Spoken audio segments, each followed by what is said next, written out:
This conference will now be recorded. Okay, so welcome everyone. Today we have a talk from Heiko from Meinberg. A little bit about Heiko. Heiko has a unique software engineering background and held several network and system administrative positions before he joined Meinberg in 2004. At that point, he barely knew what NTP was and did not have any experience with time synchronization beyond configuring his PC and servers to use NTP for getting time.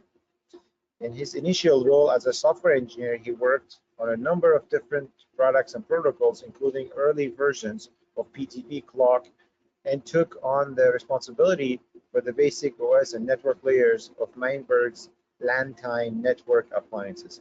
Before his IT career, he received educations in business administration, marketing, and finance, leading him to add the head of marketing position in Meinberg to his R&D job, which has an unusual combination. 5 years after joining the company, the founder of Meinberg, Werner and Günther Meinberg, appointed him together with his colleagues Andre Hartmann to the managing director position and to lead the company into the future. In the past 13 years, Heiko continued to work on his R&D projects, and although it becomes harder and harder every day, still is responsible for some parts of Meinberg's Linux-based operating system layers of all LAN time, IMS, and Sync Fire products. Being a software engineer by heart, it's very unlikely that voluntarily giving up writing code for Meinberg products, no matter demanding the business administration and managing takes tasks, will be in the future. So that's pretty cool. Like where really your jobs will not dictate your passion. I really like it. So today's talk will be about reverse PTP. And with no further ado, let's give the floor to Heiko. Thanks a lot, Ahmad. Can you hear me? Yes, loud and clear. Very good. Perfect. So let me share my presentation that I prepared for you. Okay.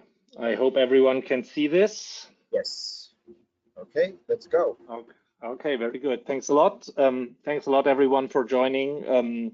As Ahmad said, and in my intro or in my bio, I'm an engineer. Basically, I just happened to end up in a management position, and so for most engineers, that's either pure horror or it is basically a fantasy dream come true because you're basically your own boss. Okay, so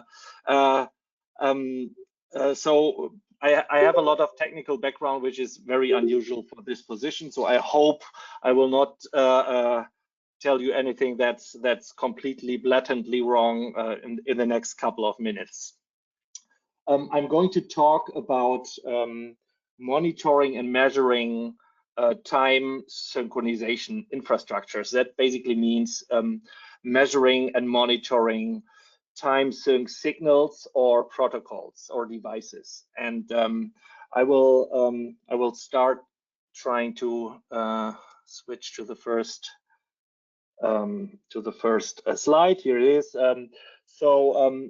This is a three-part presentation. First part, I will talk a little bit about the framework that we at Meinberg are using to basically measure and monitor synchronization or time in general. And we call that SyncMon. Other companies have probably similar features and similar products, if you want. In Meinberg, that's what we call it, and that's what we came up with. Second part will be the technical part, basically talking about how do we measure PTP on remote devices? What did we invent, if you want? What did we create in terms of a protocol for this, and how it's working? In a very simple way. I try to explain that. And the third part is hopefully a live demo where I can show you a little bit of some live footage from one of our lab devices where you can see, okay, how these measurements are look like, what you can do with them, and just in general how the look and feel of this is.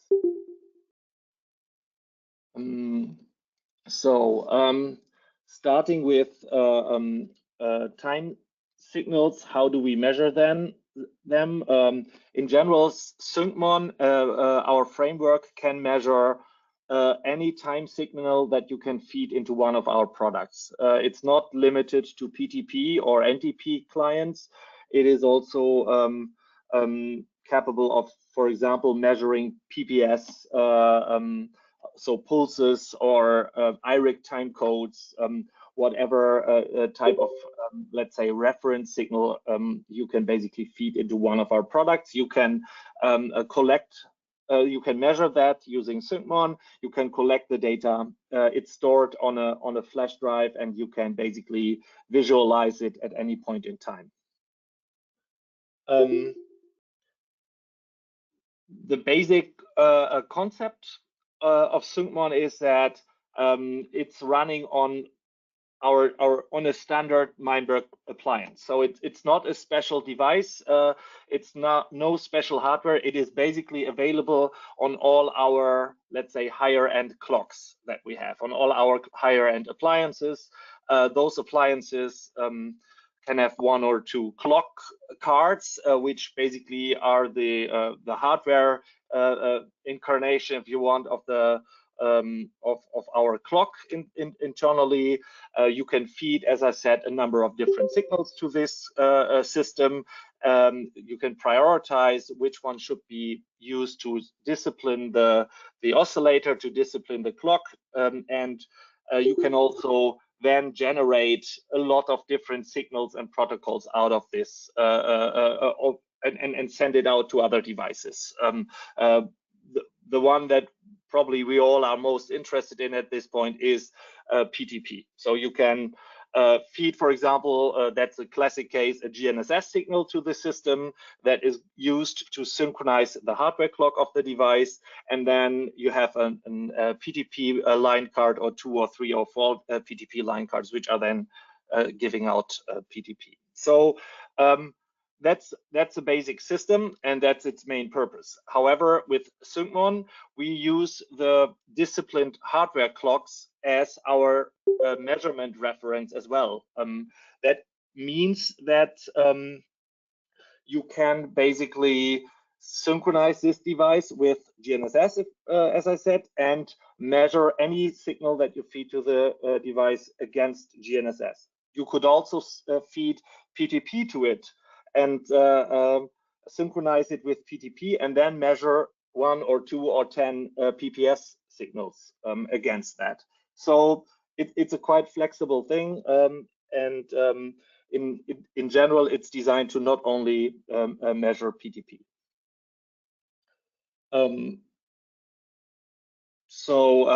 As I said,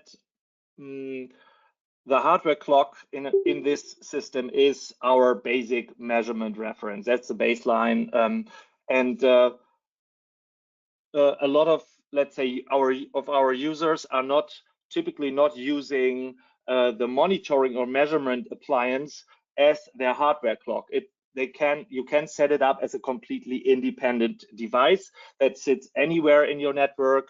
It is, for example, using a GNSS signal to synchronize its own clock, and then it's measuring the incoming PTP from your actual grandmaster clock, for example. So if you want, you can also feed a PPS of a neighbor PTP device into it, just to make sure that you see the, let's say, the actual performance of that PTP device.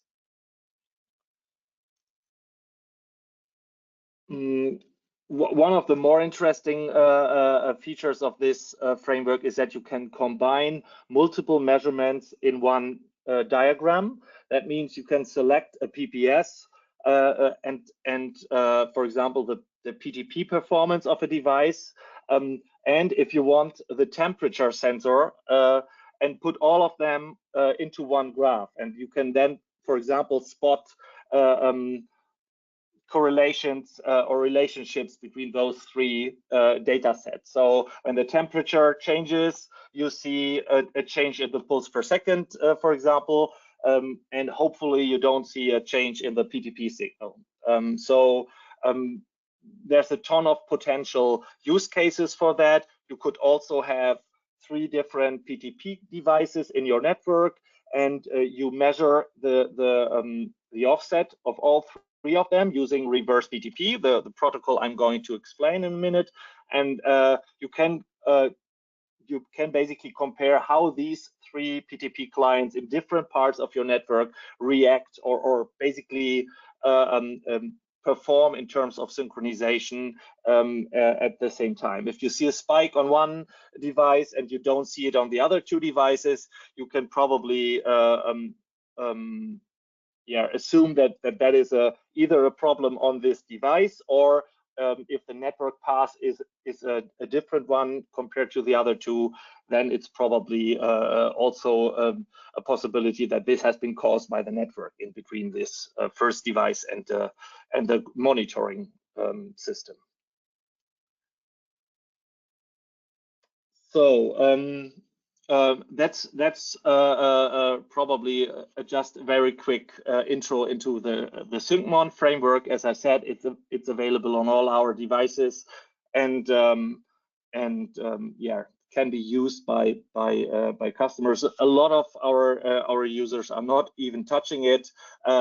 They just use let's say synchronization features of the devices, but this is something that you can easily enable.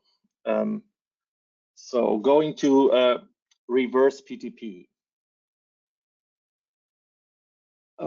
So let me check here.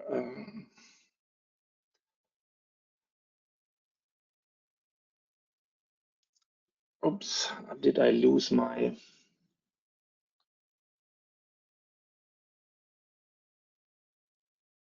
I'm sorry, I think I just lost my PowerPoint. One moment.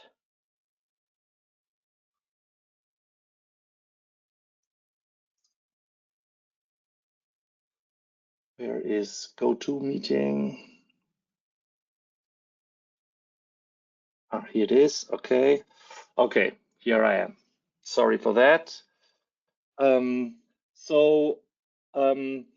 Reverse PTP or PTP upside down is the technology we use to measure remote PTP devices. It is a technology that we invented in the wake of MiFID II, of the let's say the regulatory challenges that the financial industry faced a few years ago, when the European Union demanded a lot more audit and a lot more strict, let's say, monitoring of the timestamps in the transactions that the financial industry had to record anyway. Let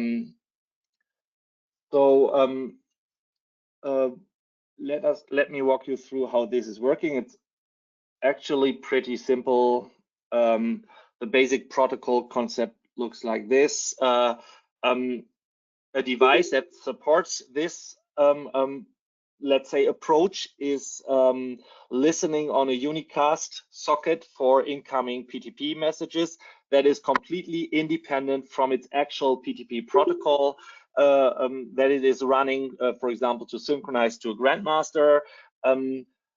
The monitoring device, one of our cards, for example, is sending a delay request via unicast to this specific PTP device that we want to monitor or measure, and the PTP device is and the delay request has a specific, let's say, custom TLV attached to it, which we call the PTP-mon request TLV.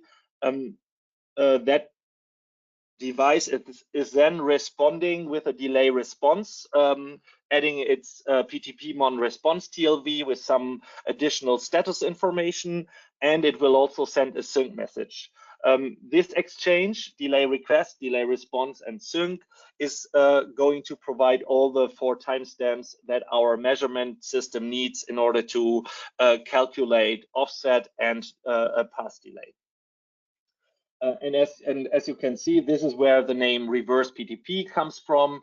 In this case, the device, or we are sending a delay request, and the device, which is typically an ordinary clock, follower or PTP client device or slave device, and that one is typically not sending sync messages, but in this approach it is.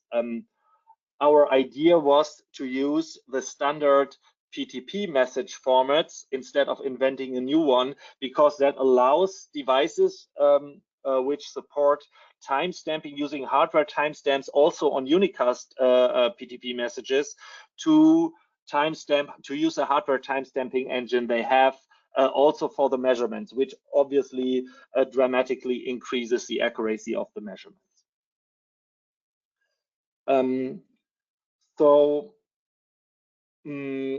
After the monitoring device receives the delay response and sync messages, as I said, it can calculate offset and path delay.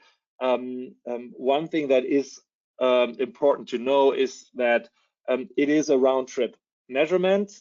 So effects like or artifacts like asymmetries and are not easy to detect. They are basically the same as or affecting the measurement as the same as they affect the actual synchronization, and therefore it can cancel itself out. And any jitter or any, let's say, network effects are obviously also affecting the measurement. So coming back, if you remember that our motivation was the financial industry and the MiFID II regulations, we wanted to make sure that a certain device, a remote device, is within a certain allowed error range, which we do not necessarily need to know exactly to the nanosecond what the time offset is of that device. We just needed to make sure that it is, for example, less than 1 microsecond of offset. And if the round trip, our measurement indicates that, then we can say, okay, the measurement is most probably worse than the actual value. Therefore, it's safe to say that the device, if we measure it with, let's say, 300 nanoseconds, is actually synchronized better than 300 nanoseconds to the UTC source. There are some options and workarounds to even detect asymmetries and PDV with this, and I'm coming to that later.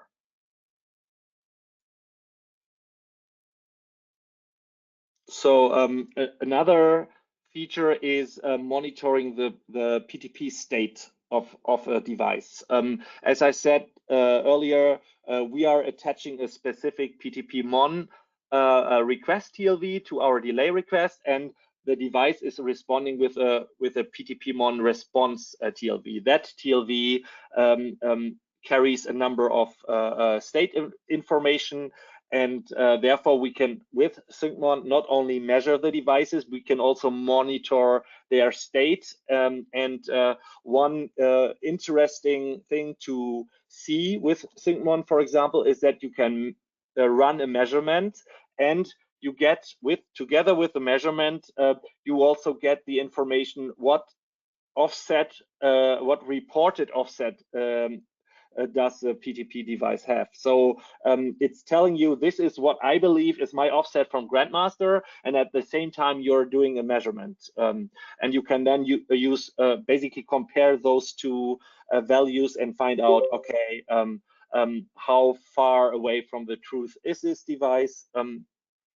So that's also typically a pretty interesting data that you can get with this approach. And as you can see here on the right, you can also, of course, see the different state changes, how a device goes, which in this case is a slave, is in port state slave, loses that after restart, and then basically goes to uncalibrated and back to slave after a while.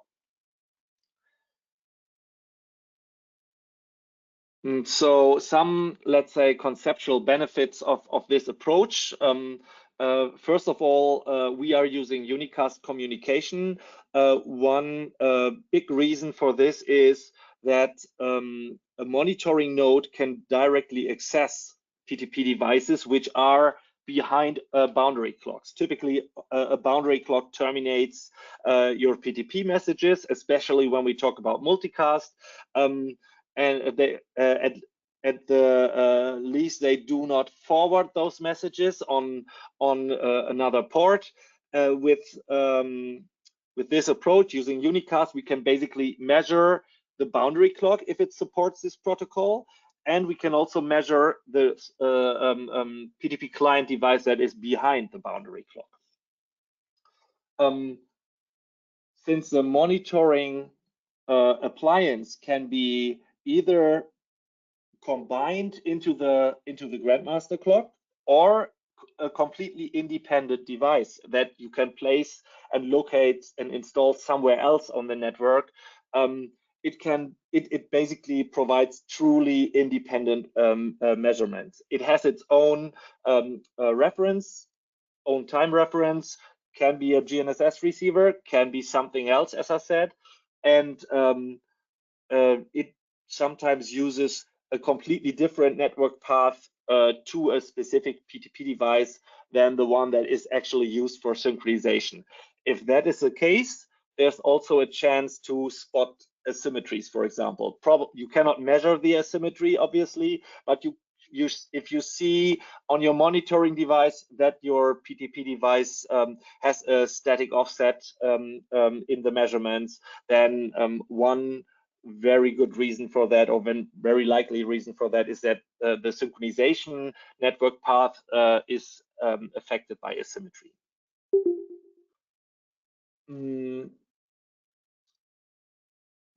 Our SyncMon and the reverse PTP monitoring also supports setting up redundant monitoring devices. That's a very important feature for our customers, especially when we talk about synchronization being a critical infrastructure, being a mission critical infrastructure.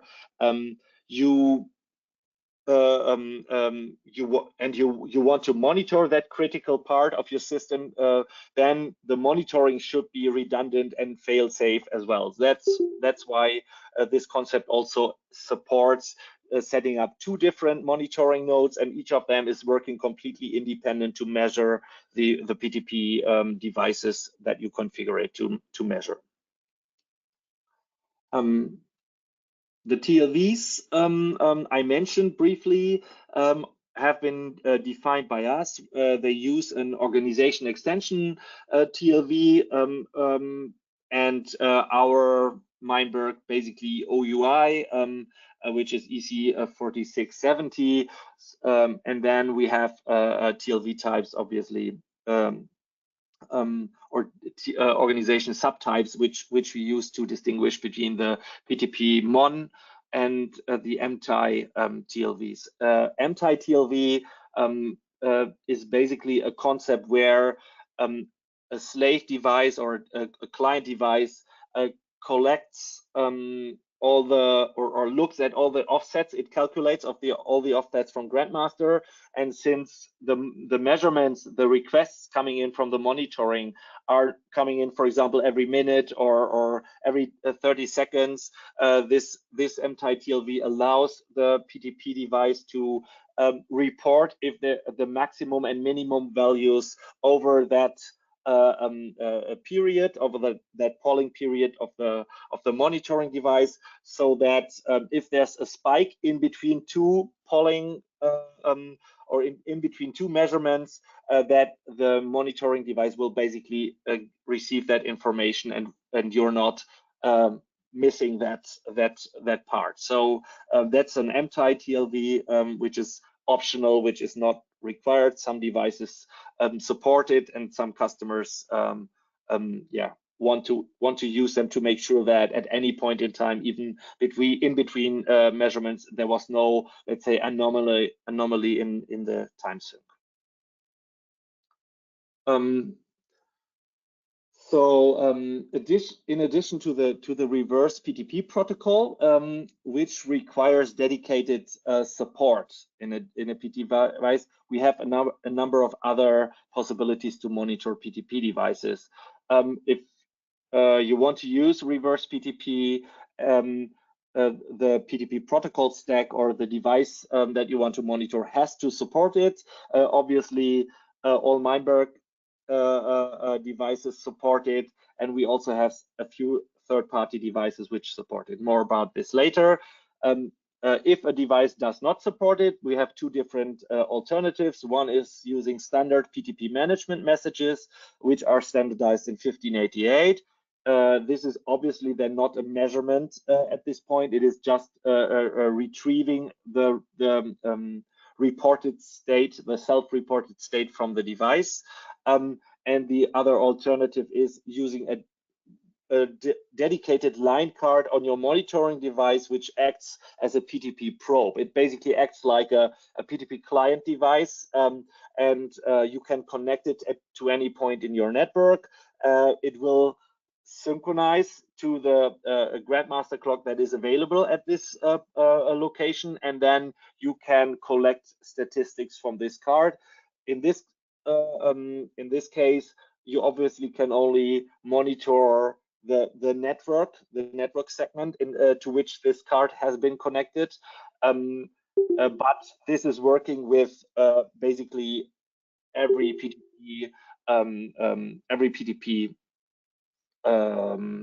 setup and doesn't need any specific support from any of the devices. And of course, it doesn't even need support for PTP management messages, which not all devices have as well. So talking about third-party support, as I said, the Oregano PTP stack, which Meinberg uses on all our PTP cards, is fully supporting this technology. We also have support for this in Linux PTP, for example. So Richard Cochran added this to his PTP stack, and you have to enable the NetSync monitor option in order to use that. In that case, you can basically measure the performance of a PTP4L instance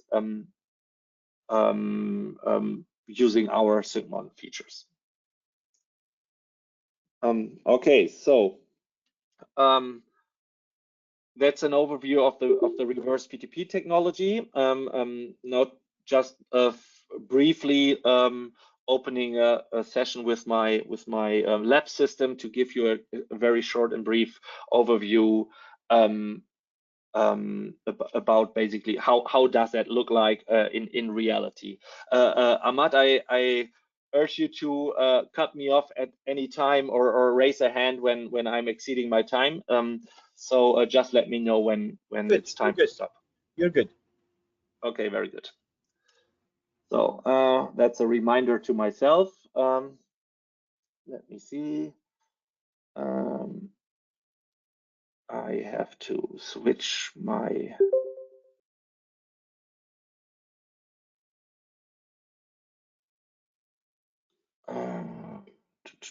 oh no, here it is.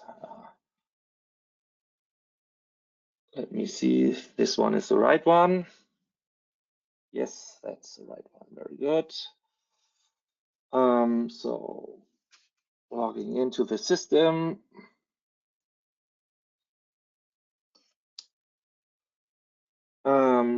So that's a standard web UI of a Meinberg PTP appliance. The measurement and monitoring features are basically what you will find them here under the SyncMon tab. This device is synchronized to GPS. It has basically two GPS receivers, two clock cards installed, and both of them are synchronized to GPS at this point. So that's our measurement reference, if you want. Going to Sigmon. So this is an overview of all the monitored nodes that we configured here. My colleague Udo is using this system heavily to verify performances of PTP clients, of our own PTP clients. You can see in this big list here that we have a number of pulses of PPS signals that we are measuring, and then we have a group of PTP cards or PTP instances that we are measuring.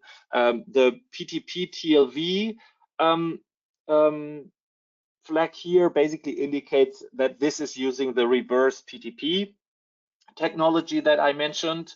On the bottom, we also have a number of NTP clients or NTP systems that we basically monitor. Obviously, Sigmon can also monitor NTP clients. In that case, you don't need something like a reverse NTP, because NTP typically, an NTP instance, if it's a standard NTPD implementation, for example, is already capable of just responding to incoming NTP requests, and that's what we use to monitor NTP clients or NTP systems. Yeah, let's open one of these configuration dialogues here. That's one line card in one remote device, which at this point, no, let's use a slave here. This one is in slave state, domain 105.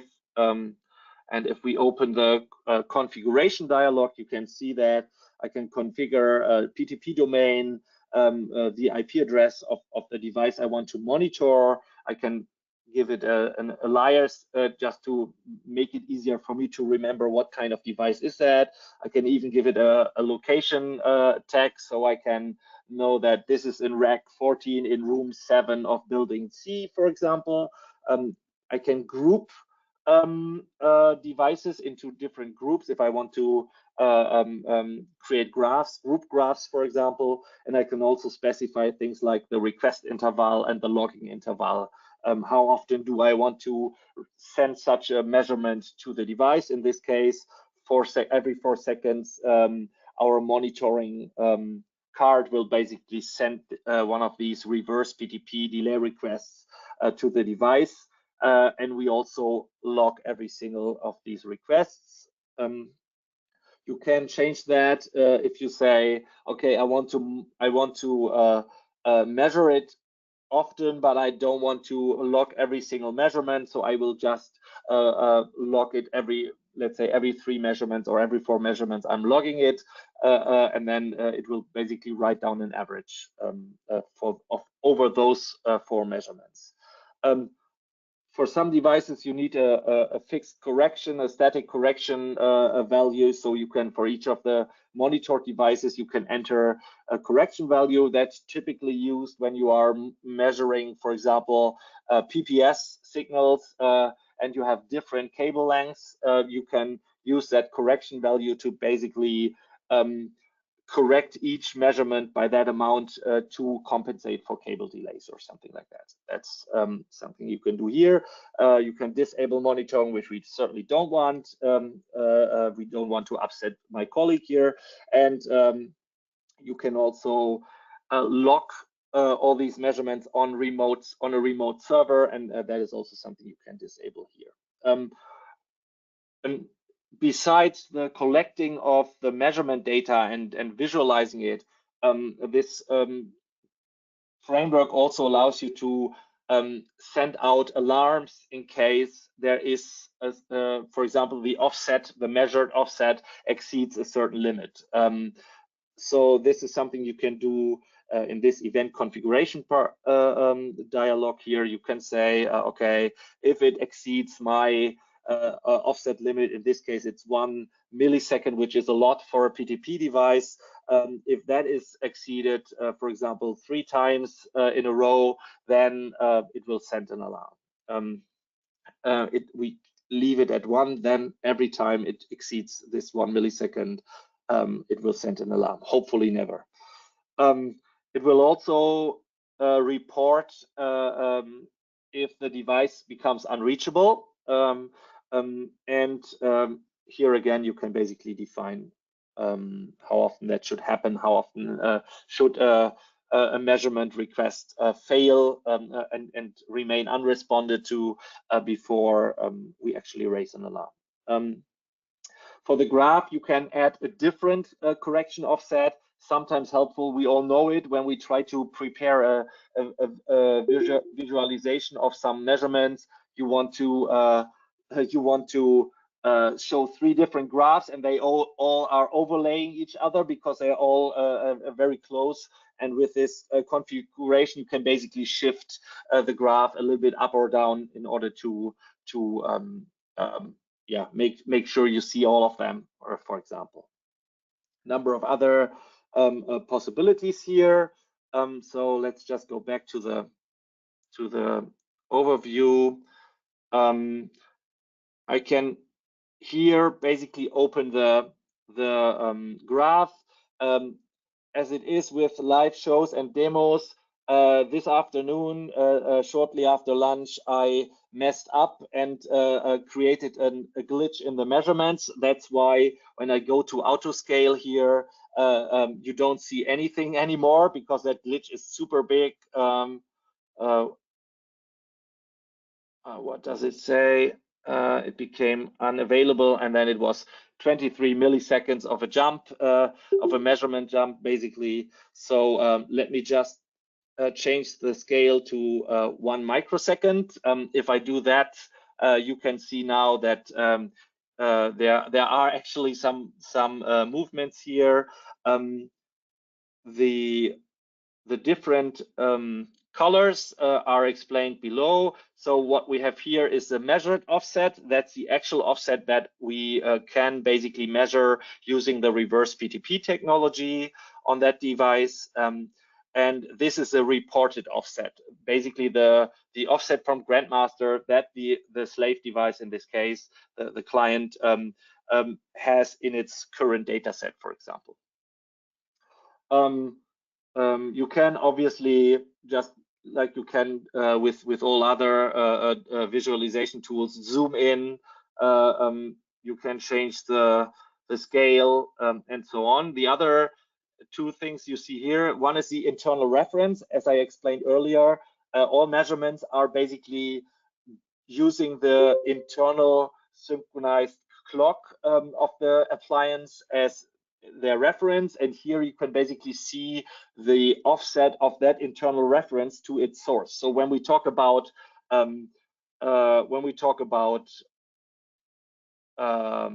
GNSS synchronized monitoring device, then you basically want to know, okay, at a certain point in time when I made this measurement, my measurement system was synchronized very closely, very accurately to GNSS.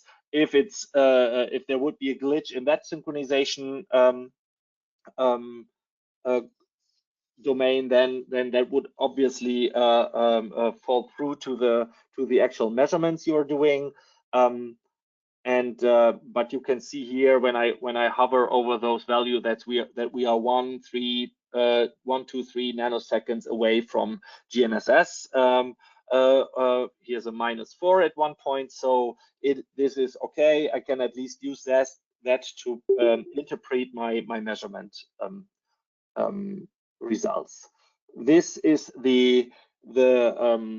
you can see here the anti-TLV values. So what are the min-max values that my slave is basically reporting for the last minute, and that's that basically gives you an indication that you didn't miss a big spike in between 2 of your measurements. Probably hard to see a spike within 4 seconds, but if you have longer polling cycles, longer measurement intervals, then that's probably very useful to make sure that everything is okay. And finally, since this is a dual clock system, it has 2 hardware clocks.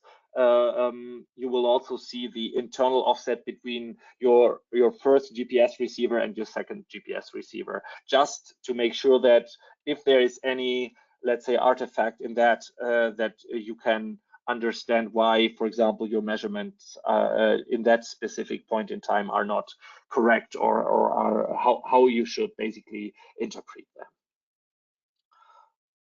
Okay, so so you can go through a lot of data here. If I look at the complete last week, I can do this. So starting from March 5th, this device is running for a very long time. That's why we typically also use it for demos like this.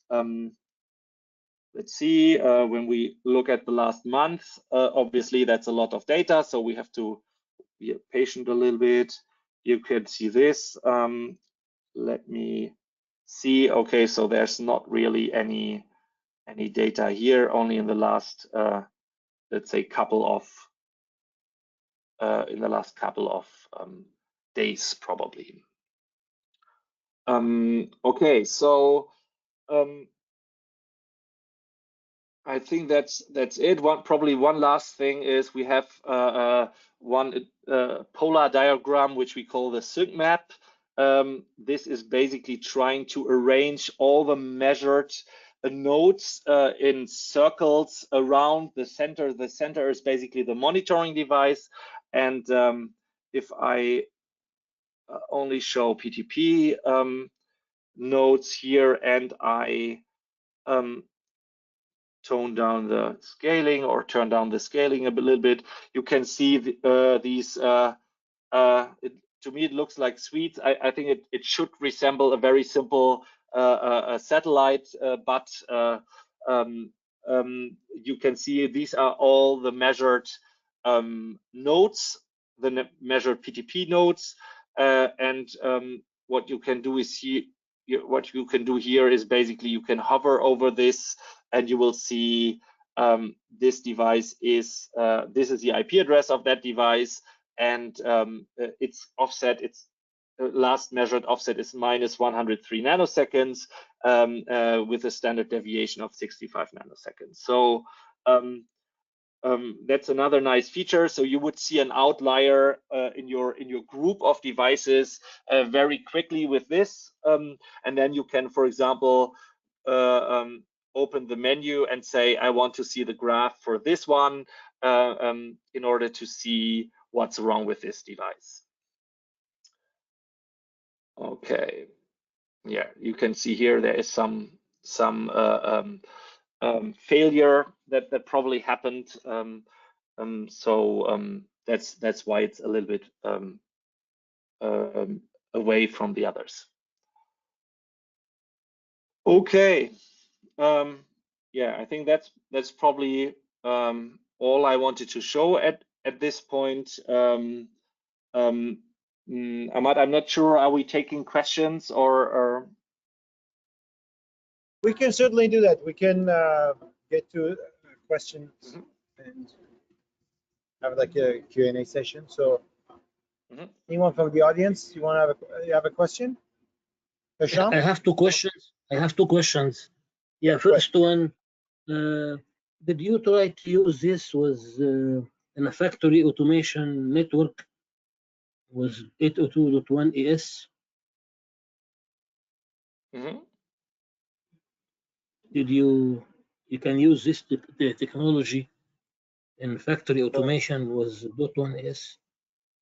Yeah, if you use the, let's say, alternative PTP monitoring capability, that means you put one card in the monitoring appliance that can be an 802.1 AS client, for example, or a slave device. Then you can monitor the time sync,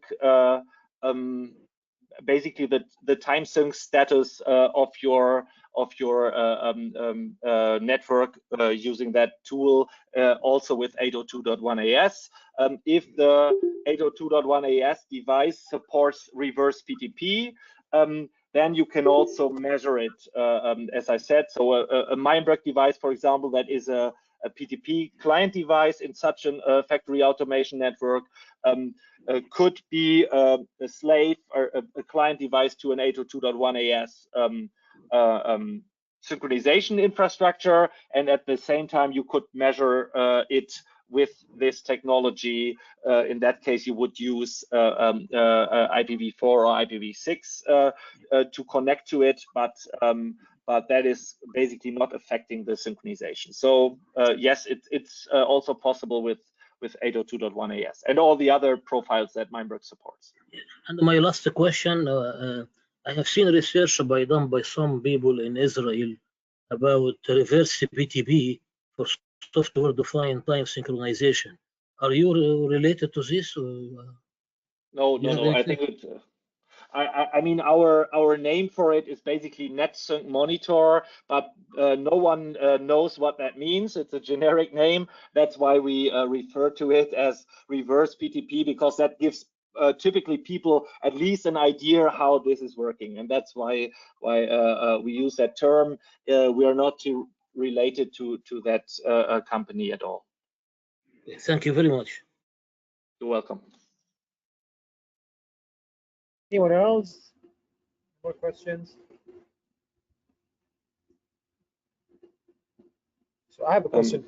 So we were like with colleagues, we're thinking that perhaps, let's say, a validation method will be if you have, let's say, end nodes, and then end nodes, they reach out to the grandmaster.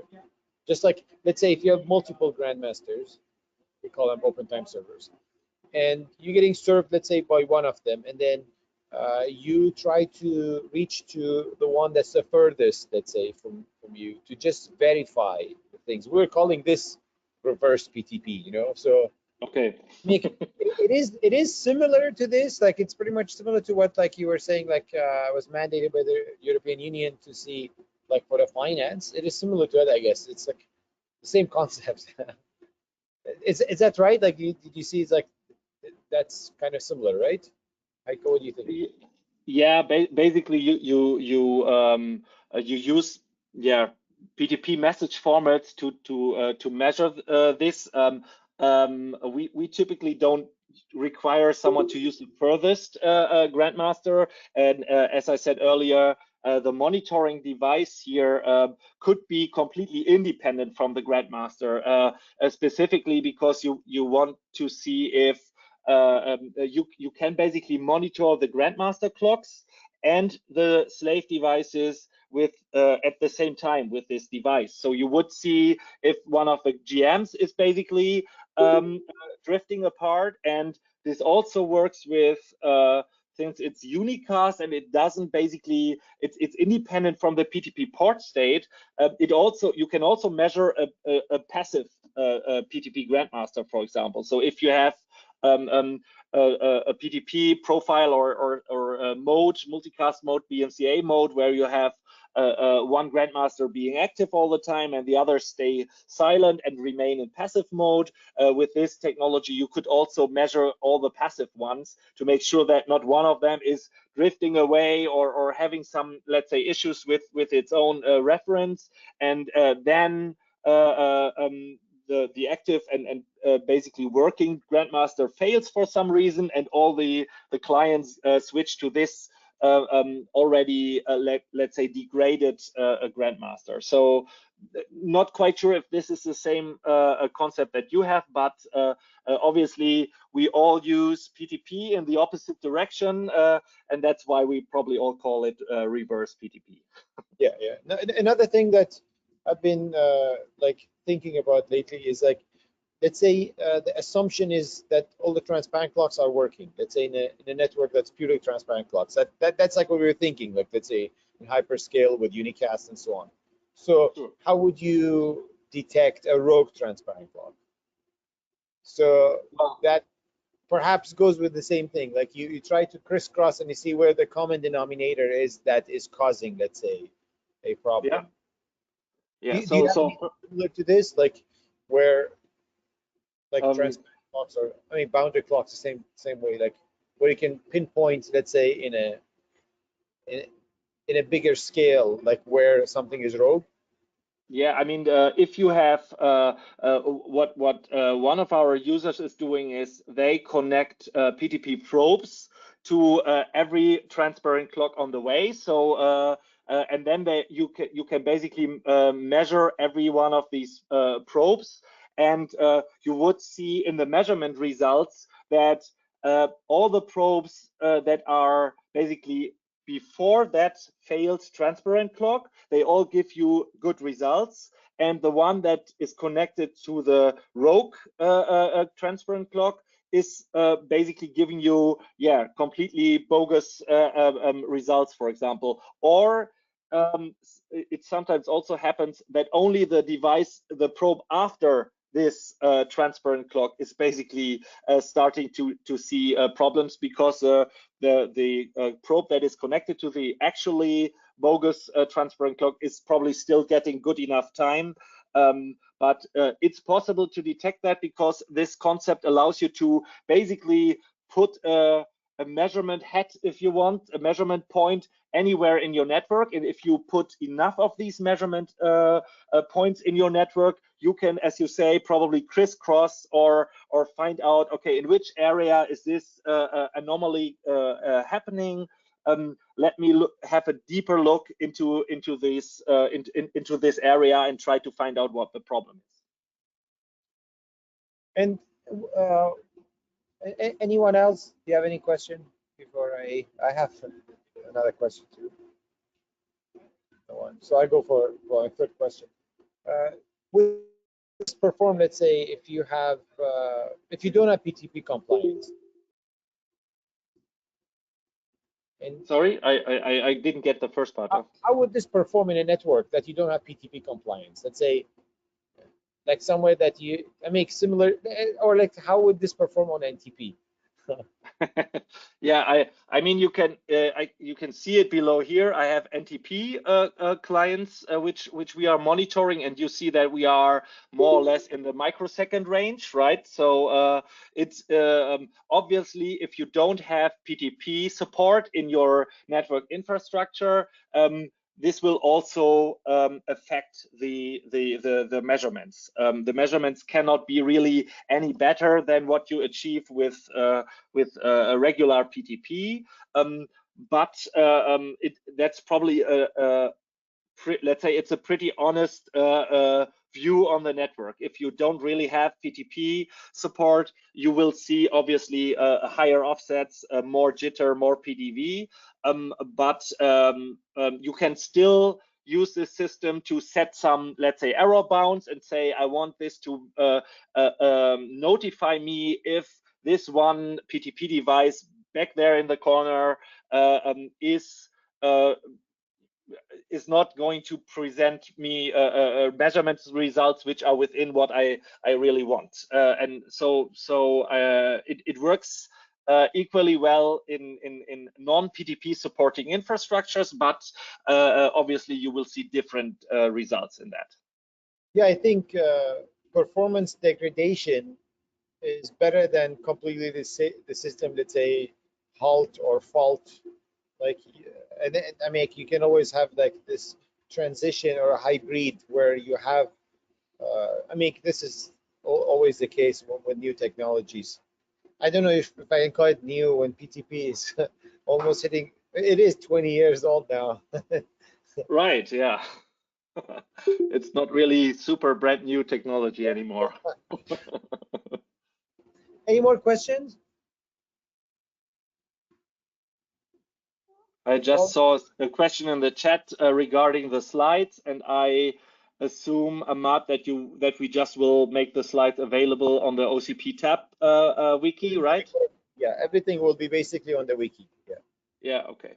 Yeah. So I'm going to send them to you, and you can basically put them on the wiki. Thank you. Okay. Any more questions? Calling once, calling twice. No more question. Okay. Great. Thank you, Heiko, for the presentation, and thank you everyone for attending. See you in 2 weeks. Very good. Take care. Thanks. Okay. Thank you for the presentation. Bye, everyone. Thank you.